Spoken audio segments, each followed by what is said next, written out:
I'm Allie, and I'm a psychic medium and professional channeler, and I've been doing that for about 10 years, and these are things that I commonly hear from your loved ones on the other side. Keep in mind, these are just my experiences. I know that there's a lot of different belief systems out there, so take what you want and leave the rest.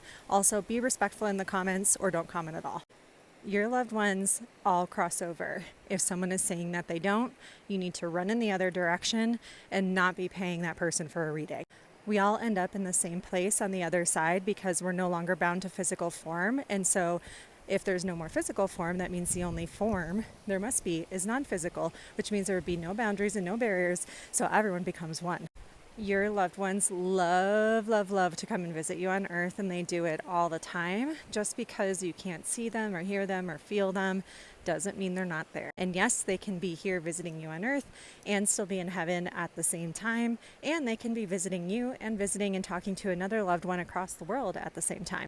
In addition, and this is kind of trippy, but they transcend time and space because they're no longer bound by physical expression or physical existence. So they can actually come and meet with you here on earth at different points in time, past, present, and future. People who unalive themselves are not punished. They end up going into the same exact place as everyone else right away. That said, if you're here on earth, it's because you're supposed to be here. So please continue to stay and enjoy the ride as best you can. Evil spirits aren't really a thing, but evil people are. And often when you see dark energy or when you feel a really negative presence, that's usually another person that's still alive. But there are always ways to get rid of that and ways to bump up and out of that frequency.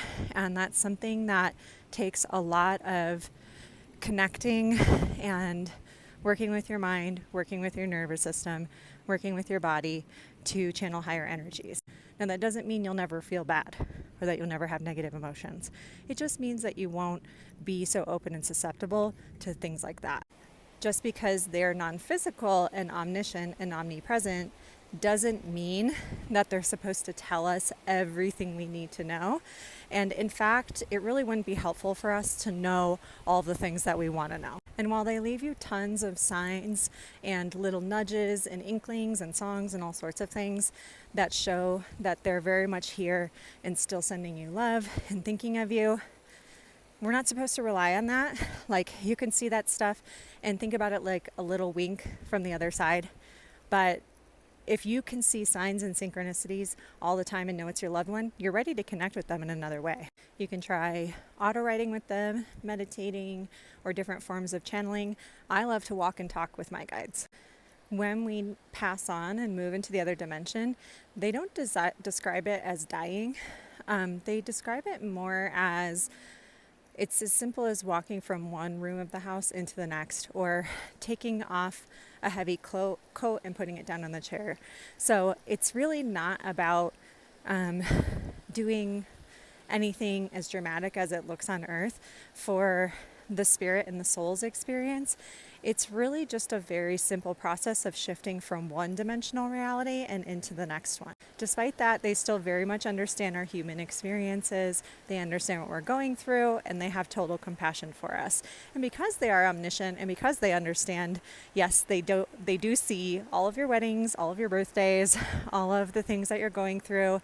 And while they know what you might be thinking or worrying about or stressing about or hoping for, they aren't invading your mind and your space all the time.